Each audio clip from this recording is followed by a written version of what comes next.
I am having an absolutely horrible day. I just had recorded a whole long spiel and a bunch of stuff, and yep, no audio. So, yep, we're going to try this all again.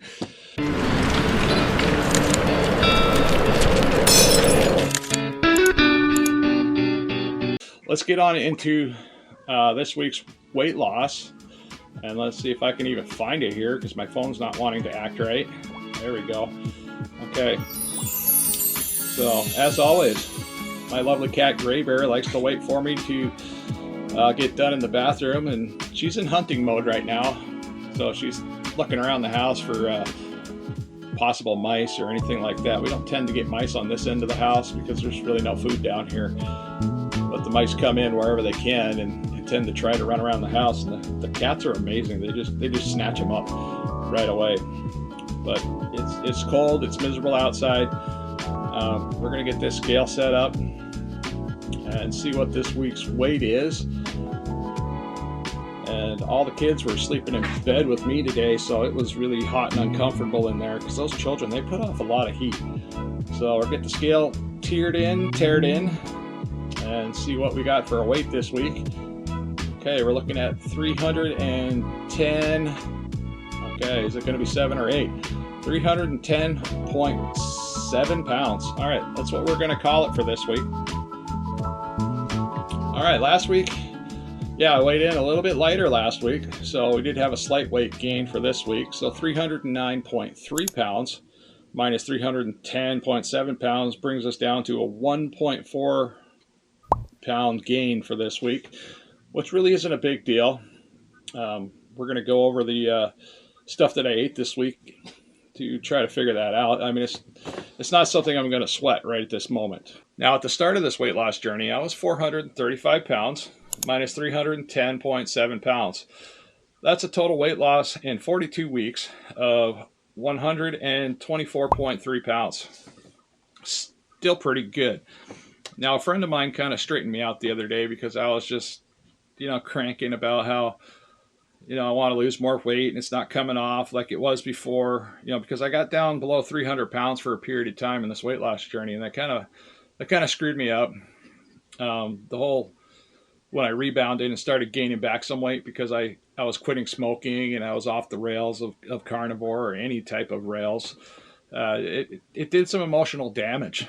But I think the most important thing to take away from all that is what they mentioned is like, dude, you lost over 100 pounds and you kept it off for this entire time. Since you lost that 100 pounds, you never did go back and forth. You're still dropping. You're still doing good. You're at least maintaining whatever weight it is. So, you got to have, some happy thoughts about that. And I'm like, yeah, you're right. I do. And feelings and emotions have a lot to do with how we lose weight too. So if I'm in a good mood, everything's positive, things are going right, it's a whole lot easier for me to lose weight than when people are upset and screaming and yelling all the time, or something happens in one of the kids' lives or something like that to make things harder.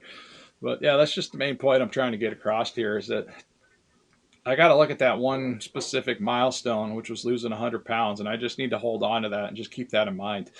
I'm still doing great. 125 pounds of weight loss. Fantastic.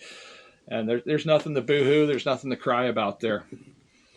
But let's get on into what I ate for the week. So starting out the very beginning of this week, I was trying to finish off the pork chops. We had some pork chops. We had some random pork sirloin and stuff like that I was trying to get rid of.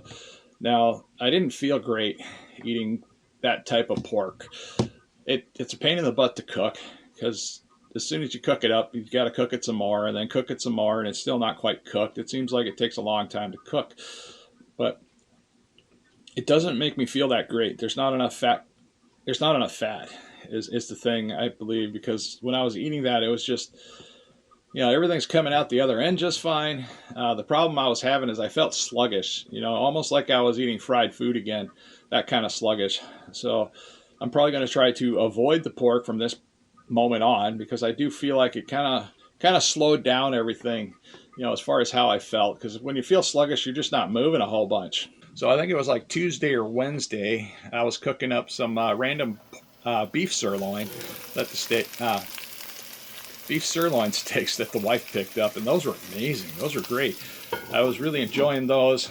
They are a little bit difficult to cook, especially if you get the end pieces, because the end pieces are kind of triangular shaped, so you got to do a bunch of special tricks in there to try to get it to sear right, and you got to hold them up on the corners and stuff like that to get everything to work right. But the fat content and you know, the overall quality of meat was just, it was great, and it seemed to pick me up a lot. It gave me a lot of energy, and I really wanted to just get out and do stuff. Now, the wife did get some bacon at Costco. We did have some random, you know, bacon for snacks at times, and I don't really snack much now. That's another thing that I noticed when doing carnivores. I'm not looking for snacks, and even when I'm out, I'm not looking to go out to eat. And going out to eat, that's another topic. So I believe it was Thursday. The wife and I were just driving around, and we were looking for a place to eat. Now, before in this weight loss journey, I went to a kind of like an Asian Oriental type restaurant called Mongolian Barbecue, and you know, they had, you know, that kind of barbecue where you put the stuff in the bowl, the beef in the bowl, and you have a guy there with a grill, and he just kind of cooks it up for you. Well, that was an option that was close by. This was a different restaurant on the opposite side of town. So we went in there and we pretty much looked over everything, and everything looked pretty good. All the ingredients, everything was similar to the other restaurant across town. You know, so we just decided, like, all right, hey, we're going to sit down, we're going to eat. And that's what we did. So this particular place, I did something similar, which is I just loaded that bowl down just full of, you know, sliced beef. Just loaded it down full. I did put a couple sprouts on top. I believe I put a couple onions on top, and maybe a little bit of cabbage. Yeah, I did. I put a little bit of cabbage on top. And then I had the guy, you know, cook it Mongolian style, similar to the other place. And the first bowl filled me up pretty good, and I went back for a second bowl. Now the second bowl, you know, it was similar sauce and stuff like that, which really isn't sauce. I'm not sure what they put on. It's probably seed oils or something, but something there at that particular restaurant was not agreeing with anything down here. So by the time I was almost done that second bowl, I was overly stuffed. I couldn't eat, and I didn't feel right when I got home. I believe I came home and took a nap. So that random outing where we went to this new restaurant, yeah, that's probably not going to be a place I'm going to go back to. There's something there in the ingredients that didn't jive with what I got going on. If I do go back and do it again, I'm probably going to return to the same restaurant that I went to. And now this is just a learning process of trying to figure out where to go out to eat. I was seriously just trying to stick with stuff that I was used to. I wasn't trying to just throw random things in there. It was just a different location that cooked similar things was all I did. And then the wife cooked up some salmon. Later on, she cooked up the kids some vegetables. And the salmon was unfortunately the last of the salmon we had for the season. So we're probably going to have to get some more salmon from one of the relatives. And, you know, typically throughout the year, if we get too much salmon, this year wasn't so much. I think we kept all the salmon we caught this year for ourselves. But the year before that, my wife was catching so many salmon, and she didn't really want to process them all because that takes a lot of time, consideration, and stuff like that. And it covers the entire table, and we got stuff going on all around the kitchen. So there were a couple times throughout the summer where I do believe we gifted the salmon to either, you know, a couple of our direct neighbors at times, you know, because they appreciate it. Sometimes they don't get out to go fishing and stuff like that. So it's just kind of the neighborly thing to do. Now, as far as my cheese intake for the week, I did similar to last week. I think I only ate like one day of actual cheese. I cut my cheese intake by 50%, and that helps a lot. So that also helps, you know, either maintain the weight or you're going to have potential weight loss. So next week, what I'm looking at is I'm probably going to start either priming, or I'm probably just going to you know, take out all the sauces and eat pretty much, you know, no dairy for the week. But yeah, like I say, things change and feelings change and everything like that. So that has a lot to do with what I eat from time to time. All right, something else I did want to talk about is I did have a doctor's appointment on Friday. Let's see, like around 3 o'clock or so. I had to go to it's like a sleep doctor kind of clinic we have here. So I did make that appointment. And the reason I went to that appointment in the first place was because my CPAP numbers have dropped so incredibly low. Now, I did a small experiment a couple days before I even scheduled this appointment, just to see, what my numbers would be. Now with these auto CPAPs, we have an option where we can get in there, we can check them out. We're technically not supposed to, your physician's supposed to do it, but whatever. I bought the machine, it's my product, I'm going to adjust it however I want for whatever my needs are. That's part of why I think a lot of CPAP patients fail, is because they're in some situations, especially in insurance situations, they're required to either bring that machine to the doctor's office, have them adjust it for them, and they're not allowed to touch any of the settings. Or they can do it remotely now because we have a lot of this Wi-Fi stuff and that helps them. But I'm not in that situation, thank goodness, because I don't think I would be as successful with my CPAP devices as I've been. Now my CPAP numbers, like I said, they look absolutely amazing. My average use for the CPAP is about, 8 hours a night, sometimes around 7 hours a night. I did have an average leak rate this time, but my AHI before I even got started with this experiment is 0.9 at night. Total AI per night is 0.1, and my central AI events were 0.1 as well. So with numbers that incredibly low, and my current setting on my CPAP machine is about 10 centimeters to 20 on an auto setting. And then I went and so for this little experiment, what I did is I set up the machine at 4 centimeters to 20 on auto, just to see what would happen, see if I had a whole bunch of random apneas, to see if 10 is exactly where I need to be. But when it was all said and done, it didn't really seem like I needed it. So after I set it to 4, the next morning I woke up and the maximum pressure for the next morning was 4.9, which is amazing, because if you have a lot of apneas, the events will raise that pressure number up from 4. So it only went up to 4.9. That means I only had 1 or 2, which is normal, natural events for sleep apnea, and healthy people have sleep apneas too.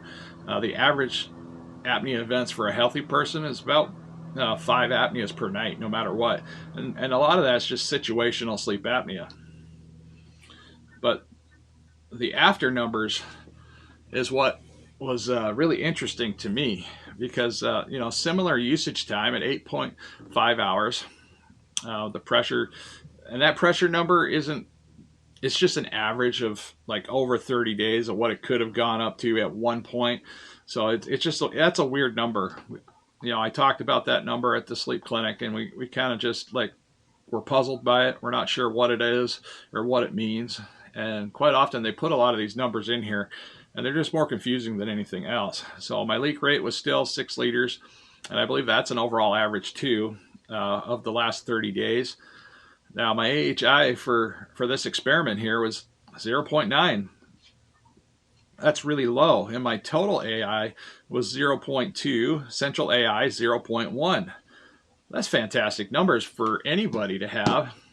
So that opted me to, give the sleep clinic a call, because I'm required by DOT to use a CPAP as long as I have a prescription to use the CPAP and the doctor says I need to. So I wanted to get another sleep study done. I'm currently on the call list. So basically, if somebody doesn't come in for a sleep study, then I get a call, and I just got to grab my pajamas and my stuff, and I just head on down and we do the sleep study for the night. Now that tends to get you in there a little quicker, because they're horribly backed up with appointments, and it could be somewhere between a month or 2 before you can get in there at times. And I feel sorry for those that have severe sleep apnea, because trying to get an appointment just to get help can sometimes feel next to impossible and extremely frustrating. And that's also another reason people fail at CPAP usage and stuff like that. But since I started losing weight, and since I started carnivore, everything has gotten better. Inflammation particularly better, and inflammation has a lot to do with your sleep. I mean, I sleep better when doing carnivore. I hear a lot of other people out there that say their sleep quality is just amazing.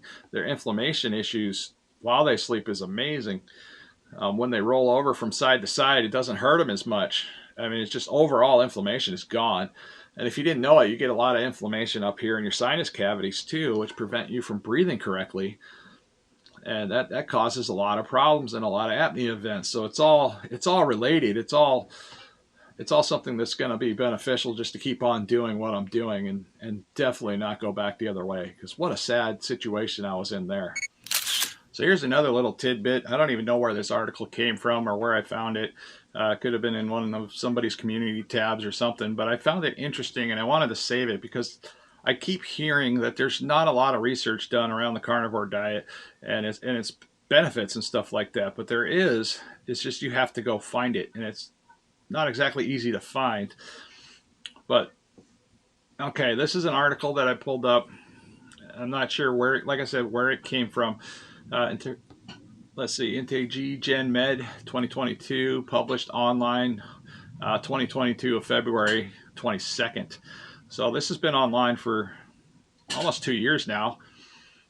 So let's see, total meat intake is associated with life expectancy. A cross-sectional data analysis of 175 contemporary populations. The results, worldwide bivariate correlation analysis, revealed that meat intake is positively correlated with life expectancies.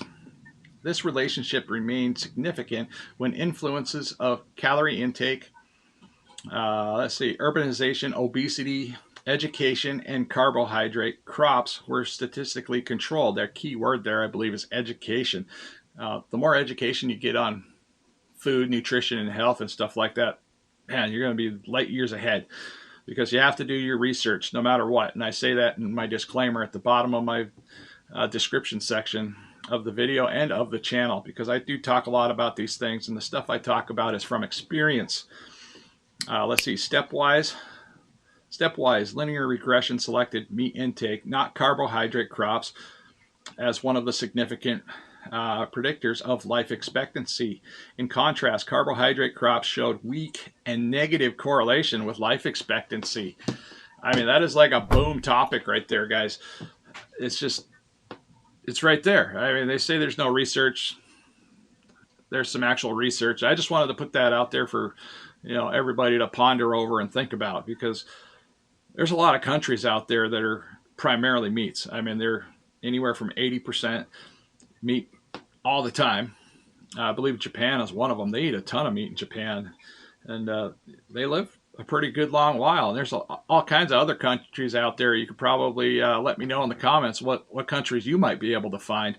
But I just thought this was a very valuable piece of information for everybody to know, and it's totally relevant to our carnivore journey. I also did take an updated a photo of my progress, of how I look, and I look pretty close to the same as I did a while ago. Now I do have some of these little red pimples on my stomach that were kind of bugging me, but they've been going away now. I just started using one of those kind of scrunchy scrubbies that you get for your bath. I've been soaping that up, and I've just been scrubbing the heck out of it, because it could just be agitated hair follicles or something like that. So far that seems to be going away. That's a good thing. It had me a little concerned at first because they were painful and they were red, and they weren't going away for a little while. They just seemed to be getting worse. But anyways, if you didn't know why I was dressed up like that, me and the wife went to the Iditarod start today, and we were trying to get some filming done and get that done. I did have an incident while I was out, so if you want to check out that live stream will be available. But yeah, I broke some camera equipment while we were out and about. That might be interesting to check out. Maybe not. You might not be into it. The actual Iditarod start would have been amazingly fun if it wasn't for my hands. And that was the only part of my body that got cold.